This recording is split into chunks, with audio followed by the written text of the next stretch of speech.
Урматтуу мекендештер, 2010-жылдын 7-апрелинде Кыргызстандын келечеги үчүн эч нерседен тайманбаган эр азаматтарыбыз коррупциялашкан бийликте кулатканы эсиңиздерде.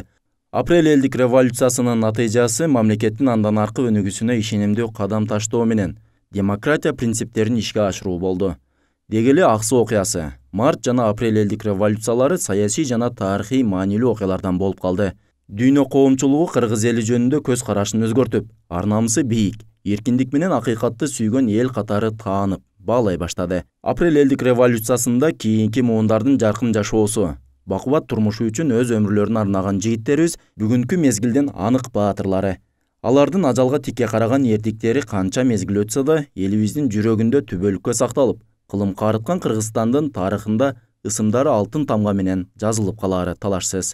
Урматтуу кыргызстандыктар, эркиндик үчүн, акыйкаттык үчүн апрель баатырларындай кара башын канжагага байлоого даяр уул кыздары турганда, кыргыз эли адилеттүүлүккө болгон ишениминен ажырап калышы эч мүмкүн эмес. Калкыбыз аң сезимин өзгөртүп, мындан ары өз тандоосунан тайбай, жаркын келечекке багыт алды. Аксы окуясын, март жана апрель элдик революцияларын терең талдап, алардан сабак алып, элдин эркине каршы келген иш-аракеттерге жол бербейбиз. 2010-жылдын 7-апрелинде курман болгондордун элесине дагы бир ирет таазим. Элибизде ынтымак, мекенибизде тынчтык болсун.